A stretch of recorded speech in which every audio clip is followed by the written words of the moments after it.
যেই মেয়েটা এইমাত্র বিয়ের পিঁড়ি পেল, তার খোঁপায় যত্ন করে বাঁধা আছে সাহস। দু চোখের সীমানায় গোল হয়ে পাহারা দিচ্ছে মেঘলা রঙা কাজল। নীল বেনারসিতে আদ্যপান্ত ঢাকা তার ভয়, বিস্ময়, জীবনের উদ্দেশ্যে ছুড়ে দেওয়া ১০০ নম্বরের প্রশ্নপত্র। থেকে থেকে নহবত, সানাইয়ের সুর জোরে জোরে ধাক্কা মারছে তার বাপের বুকে। মা, এক ফালি রোদ মাখা বারান্দা, উনুনের আঁচ, চালতার আচার নিয়ে ফ্যাল করে তাকিয়ে আছে নিয়তির দিকে। আজ সন্ধ্যায় মেয়েটা সীমন্তিনী হবে।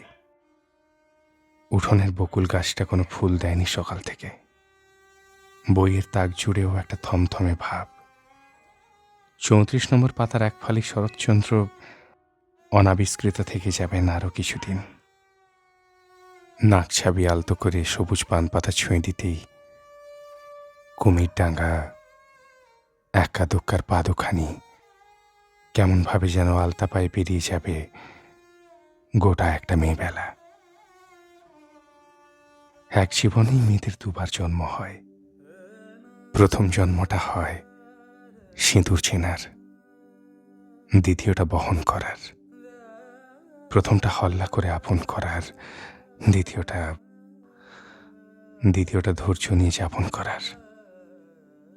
একটা সময় পর দুটো জীবনের কোনোটাই আর আলাদা করে চেনা যায় না।